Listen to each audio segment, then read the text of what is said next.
मतलब परमात्मा एक है, भगवान एक है, और वही भगवान विविध नामों से जाना जाता है। ईश्वर एक है। कोई उसको परमात्मा कहता है, कोई उसको योग, कोई उसको ब्रह्म कहता है, तो कोई उसी तत्व को भगवान कहता है। पर है वो एक ही। जो ज्ञानी होते हैं ना, इधर देखो मेरी ओर, ज्ञानी उस ईश्वर को ब्रह्म कहते हैं। जो योगी होते हैं उस शक्ति को परमात्मा कहते हैं, और जो भक्त होते हैं ना, हमारे जैसे भक्त, उस शक्ति को भगवान कहते हैं। लेकिन शक्ति एक ही है।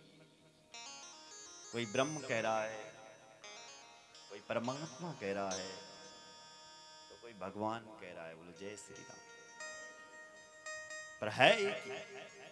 जैसे आटा है, इधर देखो मेरी ओर, रोटी खाते हो आप, काय की? आटे की, है ना?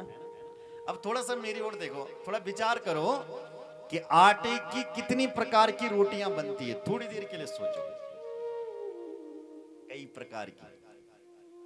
उसी आटे के देखो रोटियां बनती है फुलके। अब उसी आटे के देखो परांठे बनते हैं, उसी आटे की देखो पूड़ियां बनती है, उसी आटे के रोट बनते हैं, और उसी आटे की न जाने कितनी सारी चीजें बन सकती हैं। हरी पीली नीली पूरी भी तैयार हो सकती है। अब नाम इनके अलग अलग पड़ गए। ये रोटी है, ये परांठा है, ये रोट है ना? ये नाम अलग अलग, ये पकौड़ी है, अलग अलग चीजों के नाम पड़ गए। अब नाम तो देखो इनके अलग अलग, ये परांठा है, ये रोटी है, ये पूड़ी है, नाम तो हो गए अलग अलग, पर तत्वतः देखा जाए तो क्या है? बोलो, आटा है ना सब में। उसी प्रकार तत्व एक ही है, तो कोई उस तत्व को क्या कह रहा? ब्रह्म कह रहा है। कोई उस शक्ति को परमात्मा कह रहा है, और कोई उस शक्ति को भगवान कह रहा है। पर देखा जाए तो शक्ति एक ही है। जैसे तत्वतः आटा एक है, नाम अनेक हैं, ऐसी वो शक्ति एक है, और उस शक्ति के नाम अनेक। और वही शक्ति हमारे बीच जब आती हैं तो विविध नामों से जानी जाती है। और भक्ति भी ऐसे अलग अलग भावना से लोग उनको याद करते हैं। जैसे किसी को रोटी अच्छी लगती है, किसी को परांठे, किसी को पूड़ी, ऐसी वो भगवान के भी कई रूप हैं। कोई राम को मानता है, कोई कृष्ण को मानता है, कोई कहता भाई नहीं नहीं मुझे तो अपना भोलेनाथ अच्छा लगता है, हर हर महादेव। कोई कहता नहीं नहीं मेरी तो मैया है, वैष्णो मैया। कोई कहता मैं तो हनुमान का भक्त हूं भैया। कोई कहता है कि मैं कुछ नहीं मानता, मैं उस निर्गुण निराकार ब्रह्म को मानता हूं, जो कुछ दिखाई दे रहा है वो भगवान की है। कोई उसको मानता है। पर तत्वतः देखा जाए तो शक्ति एक ही है। अब रसिकों के अलग अलग भाव हैं भाई। अब तुमको जो अच्छा लगता है वो तुम करो। किसको पूड़ी अच्छी लगती, किसी को परांठे, किसी को कुछ, जो अच्छा लग रहा है ऐसे ही। पर उस जो आपको अच्छा लग रहा है वो करो, पर उस शक्ति की ओर जाओ। भगवान ने चुनौती दी है, मुझसे आपका संबंध होना चाहिए, मुझसे संबंध जोड़ो। तस्मात् केनाप्युपायेन मनः कृष्णे निवेदयेत्। तस्मात् केनाप्युपायेन, किसी भी प्रकार से आपका जो ये मन है, ये तन है, शक्ति की ओर लगना चाहिए। बस कुछ भी करो। बोलो जय श्री राम, जोर से बोलो। देखो एक बार भगवान ने असुरों के लिए कहा, अरे भाई असुर वीरों, तुम मेरा भजन करो, कीर्तन करो। तो उन असुरों ने मना कर दिया कि हम आपका कीर्तन नहीं कर सकते, हो ही भजन नहीं तामसी देगा। अरे प्रभु कहाँ ये खाने पीने वाले लोग कहाँ आपका माला लेकर के ये जाप करेंगे, हमसे नहीं हो सकता। ये भक्ति माला कथा ये हमने कदा सुनी नहीं। तो भगवान बोले तुमसे क्या हो सकता है रे, क्या करोगे तुम? तो भगवान रसुरों ने कहा, बोले प्रभु हम आपसे युद्ध कर सकते हैं, लड़ाई कर सकते हैं, हम पे बल, खाने पीने वाले लोग हैं ना तो हम पे बल ज्यादा है, तो हम आपसे युद्ध कर सकते हैं। तो भगवान ने कहा ठीक है आओ मैदान में। तो भगवान ने उनको मैदान में बुलाया और एक ही बाण मारा, एक ही बाण प्राण हर लीना, दीन जान तही निज पद दीना। भगवान ने एक बाण मारा और एक बाण से उसको कहां पहुंचा दिया? बोले निज पद दीना। जो पद भगवान अपने भक्तों को देते हैं, जो उनका नित्य निरंतर सच्चे कर्म करते रहता है, अच्छे कर्मों को करते रहता है, जो पद उसे देते हैं वही पद भगवान ने उस असुर को भी दे दिया जो खाने के लिए आ रहा था, जो भगवान को मारने के लिए आ रहा था, उसको भी वही पद दिया। इसलिए भगवान से हमारा संबंध होना चाहिए, भले कैसी भी संबंध प्रभु से हो गया तो जीवन मुक्त हो गया, तो संबंध नहीं हुआ तो फिर कुछ नहीं। बोलो जय श्री राम। इसलिए उस शक्ति की प्राप्ति ही जीवन का परम उद्देश्य है और परम लक्ष्य है। बोल भक्त वत्सल भगवान की जय। आगे जाकर के युद्ध खंड में प्रवेश करते हैं। भगवान शिव के पुत्र ने तारकासुर का अंत किया, लेकिन तारकासुर के 3 पुत्र थे, तारकाक्ष, विंध्यमाली, कमलाक्ष। ये तीनों ही महादेव से लड़ने के लिए आए, तो तीनों का महादेव ने उद्धार कर दिया। त्रिपुरासुर चले आया, उसको भी भगवान ने काल के घाट उतार दिया। उसी समय महादेव चैन से बैठे थे, एक जलंधर नाम का राक्षस पैदा हो गया। ये भी बहुत बड़ा पराक्रम। नेत्राभ्याम विधृतो यस्मा नयने विजलम मम तस्मा जलम धरेतिहा ख्यातो नामना भवत्वयो। नेत्राभ्याम विधृतम यस्मात्। शिव पुराण में लिखा है भगवान शिव जी का जो तीसरा नयन है ना, तीसरा आंख है बीच पर, जब वो खुला था तो उससे कामदेव भस्म हुआ था। तो जो भगवान शिव जी की जो अग्नि वहां से निकली थी उनके नेत्र से, जिससे कामदेव भस्म हुआ, उस अग्नि को ब्रह्मा जी ने समुद्र में डाल दिया। उसी अग्नि से एक पुत्र प्रकट हो गया, जल से प्रकट हुआ है, जल के भीतर से प्रकट हुआ है, इसलिए नाम ही इसका जलंधर रख दिया। इसका व्याह वृंदा से हुआ। बोलो जय श्री राम। अब जलंधर की जो पत्नी थी वृंदा, वो भगवान की भक्त थी, इतनी बड़ी भक्त थी कि पतिव्रता और नारायण की भक्त। और मैं कहना चाहता हूं, जिसकी पत्नी भक्त होती है उसका पति का कोई बाल बांका नहीं कर सकता, गारंटी लिखा है यहाँ। जिसकी पत्नी पूजा पाठ वाली है उसके पति का बाल बांका नहीं हो सकता। अब जो ये जलंधर राक्षस है, इसकी पत्नी थी पूजा पाठ वाली। अब जो ये जलंधर राक्षस ये देवताओं को मारता था, पीड़ता था, कूटता था। इसके पास कोई बल और पराक्रम नहीं था, जो बल और पराक्रम था वो उसकी पत्नी का ही था, अपने पास इसका कुछ। और पत्नी के बल से ये खूब पुष्ट हो रहा था और मर भी नहीं रहा था। देवताओं में मीटिंग की, भाई ये मरता कैसे, ये तो हमको मार रहा है। नारायण के पास, शिव जी के पास गए, शिव जी मान लगे हम कंजुष्ट पैदा कर दो मुनि, ये कल्याण कर कुछ। शिव जी बोले भाई इसका कल्याण करना तो असंभव है, क्योंकि इसकी पत्नी बड़ी पतिव्रता है, ये तो पूजा पाठ करने वाली है और उसके पति को मारना ठीक नहीं है। बोले क्या करें? बोले नारायण के पास चलते हैं। तो भगवान नारायण के पास गए। नारायण से कहा, हे प्रभु आप छलबली हो, सुना है कि आप छलबली, कुछ करो, कुछ कल्याण करो। ये जब दर वर्ण लिया यौन मान लगे जलंधर, और हम इसको मार नहीं सक रहे। क्यों नहीं मार सक रहे? बोले इसकी पत्नी जो है वो खूब पाठ पूजा वाली है, पतिव्रता है।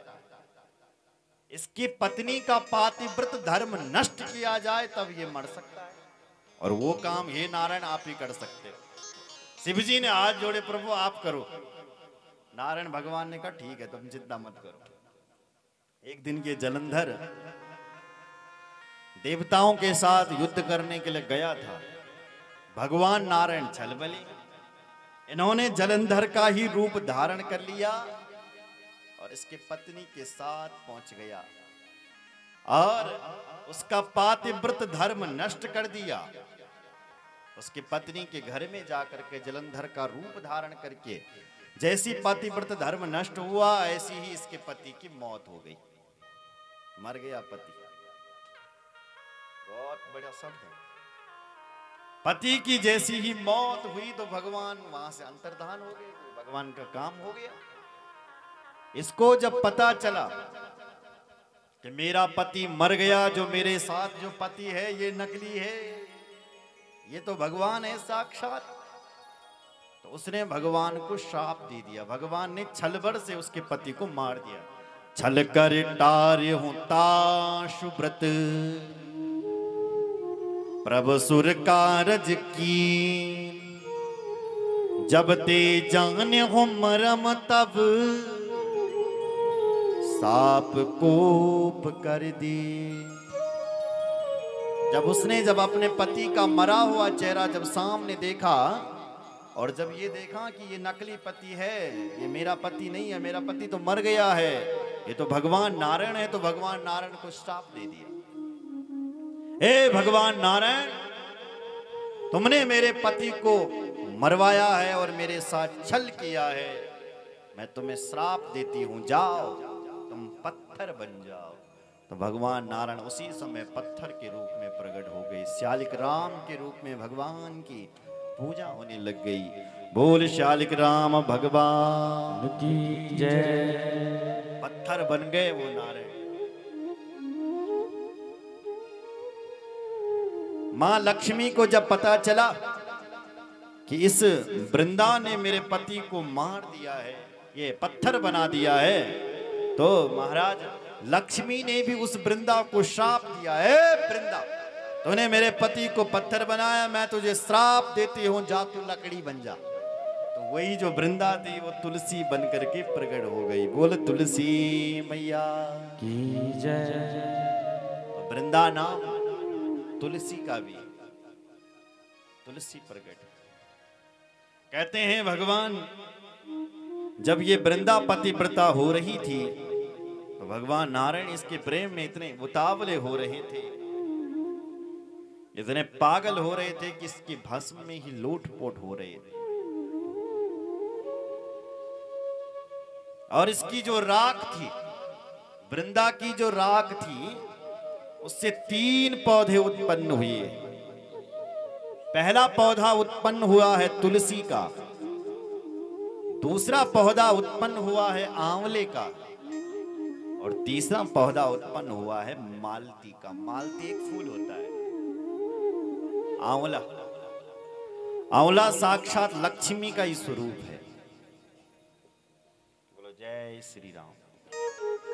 और तीसरा पेड़ उत्पन्न हुआ तुलसी का। पुराण में लिखा है ये औषधियों के काम भी आता है। तुलसी धन्य है, धन्य है जिस तुलसी के लिए भगवान इतना प्रेम करते हैं। जिस तुलसी सर्वदेव प्रिया किया विष्णुश्चैव विशेषता।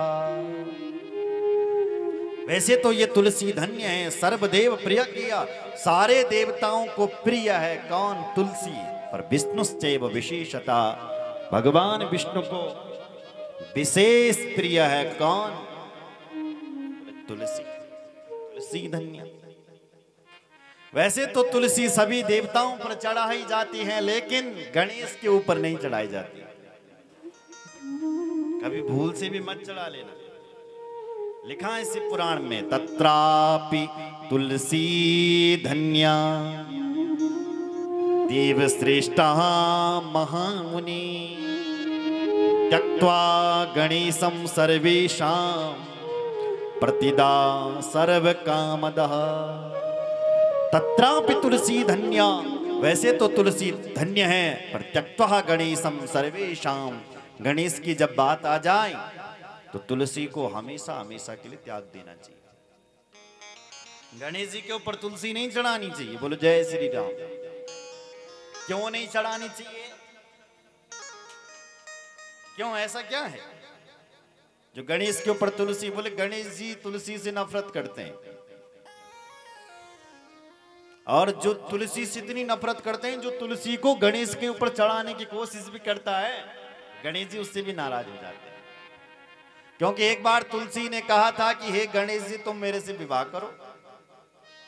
आ गई गणेश जी के सामने और कहने लगी कि मुझसे ब्याह करो, ब्याह करो। गणेश जी ने कहा हट, गेट आउट, मैं नहीं करूंगा तेरे से ब्याह, दूर भाग यहां से।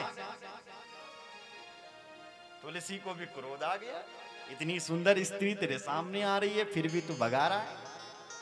ए गणेश, श्राप देती हूं तुझे मैं कि तुम मुझसे ब्याह नहीं कर रहा है ना, जा तेरे दो दो ब्याह होंगे। ऐसा श्राप दे दिया। जब भगवान गणेश को यह कहा कि तेरे दो ब्याह होंगे तो गणेश जी को भी क्रोध आ गया। गणेश ने कहा मुझे श्राप देती है, मैं भी तुझे श्राप देता हूं, जाओ तू अब किसी और की पत्नी नहीं बनेगी। तेरे को पत्नी बनना ही है ना, तो जतु राक्षस की पत्नी बन जा। इसलिए ये जलंधर जैसे और महाराज काल नेमी जलंधर जैसे, शंखचूर्ण जैसे राक्षसों की पत्नी बनी है गणेश के श्राप के कारण। बोलो जय श्री राम। इसलिए गणेश जी के ने इसको श्राप दे दिया था। वैसे तो तुलसी धन्य, भोल भक्त वत्सल भगवान की जय। धन्य है तुलसी, धन्य। त्यक्त्वा गणेशं सर्वेषां प्रतिदा सर्व कामदः। कुछ नियम है तुलसी तो, वैसे तो भगवान की भक्ति कर देती है तुलसी। अरे नारायण को तो तुलसी इतनी प्रिय है कि तुलसी के बिना तो नारायण भगवान भोजन भी स्वीकार नहीं करते हैं। सुन रहे हो?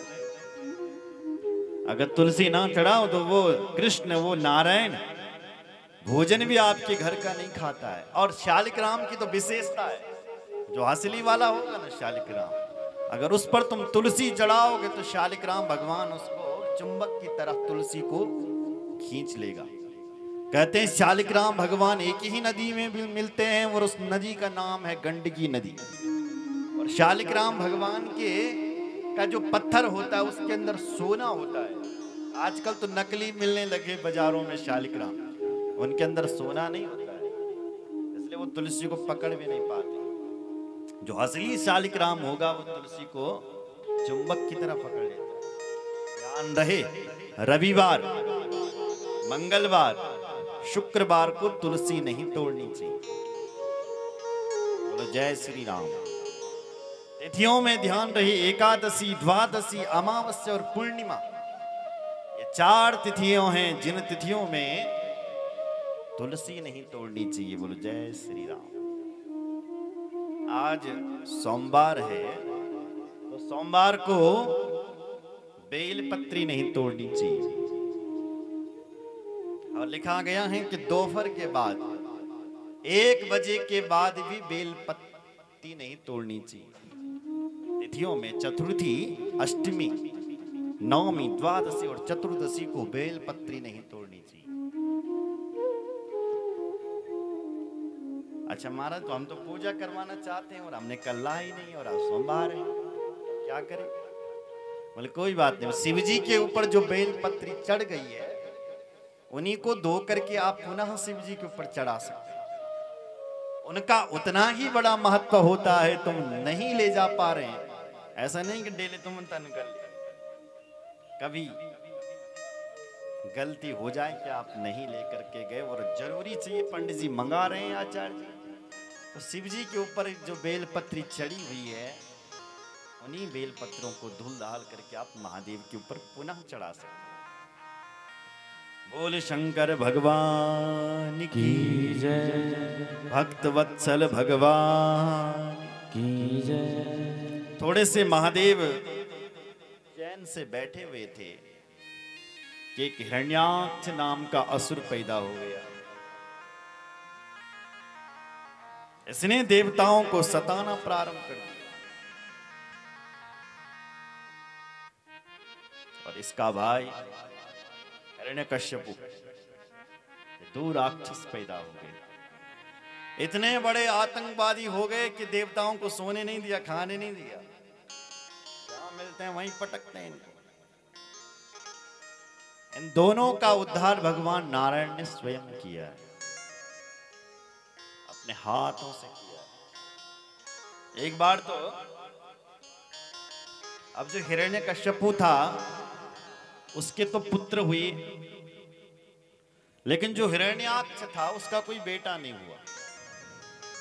तो हिरण्याक्ष क्या करें, तो हिरण्याक्ष ने महादेव का कठोर तप किया।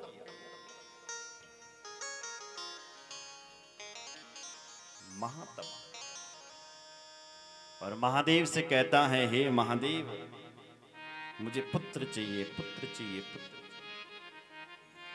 तब महादेव ने उसको आशीर्वाद दिया और महादेव का एक पुत्र हुआ था, उसी को ही उस हिरण्याक्ष को भेंट कर दिया। ऋषियों ने प्रश्न कर दिया, गुरुदेव महादेव का पुत्र कौन था और कैसे प्रकट हुआ था और कैसे इस हिरण्याक्ष को दिया? हमने तो ऐसा सुना ही नहीं था।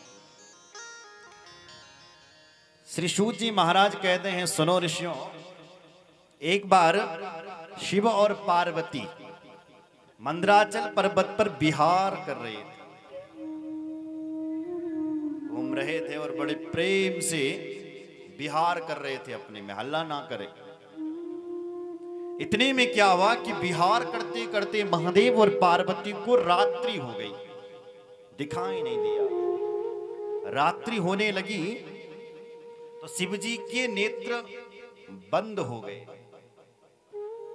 और नेत्र बंद होते ही उनका पसीना छूटा। महाराज पार्वती के शरीर से श्वेत पसीना छूटा और महादेव अपनी आंखें बंद कर रहे थे, तो महादेव का भी पसीना धरती पर गिरा और धरती से एक अंधा पुत्र पैदा हुआ।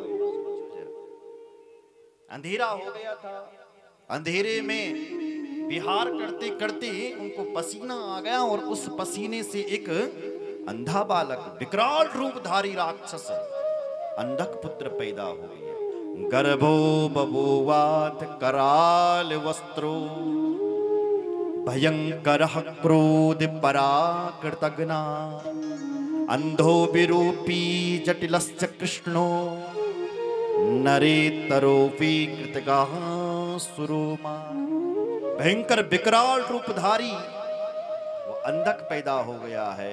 ऐसा लग रहा है कि ये कोई असुर ही पैदा हो गया है, विकराल शरीरधारी वाला है महाराज। उसकी आंखें ही इतनी टेढ़ी है, इतनी भयंकर लग रही हैं कि ऐसा लग रहा है कि इसकी आंखों में 24 घंटे क्रोध ही क्रोध होगा, ऐसी उसकी आंखें दिखाई दे रही। बालक को महादेव ने वहीं पर छोड़ दिया। महादेव इधर आए और तब तक धरती क्या हुई कि तप रही थी। महादेव ने इधर देखा और ऋषियों से पूछा, ये धरती क्यों तप रही है? बोले हिरण्याक्ष आपका तप कर रहा है। महादेव को लगा पहले मुझे हिरण्याक्ष के पास जाना चाहिए, तो हिरण्याक्ष के पास पहुंचे। वो तब तक तप कर रहा था महादेव का। पूछा, भाई महादेव प्रकट हुए, हे बेटा वरदान मांग, क्या चाहिए? तब ये हिरण्याक्ष कहता है, हे महादेव अगर आप कुछ मुझे देना चाहते हैं हे चंद्रमौले भगवान, तो मुझे आप पुत्र दे दो, पुत्र दे दो। मैं आपकी तपस्या पुत्र की कामना के लिए कर रहा हूं। पुत्रस्तु मे चंद्र ललाट नास्ति सुवीर्यवान्दित कुलानुरूपी तदर्थ में तद्व्रतमास्ति तो हम तम देहि देवेषु सुवीर्यवन्तमः। ए महादेव, मुझे एक पराक्रमी पुत्र चाहिए, एक वीर पुत्र चाहिए, सुवीर्यवान दे, कोई वीर पुत्र चाहिए। महादेव को लगा ये तो राक्षस है।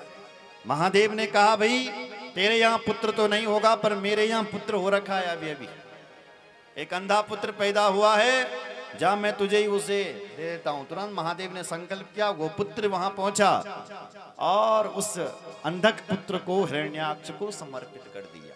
ले भाई इसको तू ले जा। अब वो बालक को लेकर के घर में गया।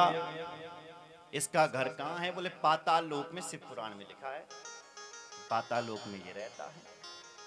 वहां लेकर के गया। वहां इसका भाई भी रहता था जिसका नाम था हिरण्यकश्यप।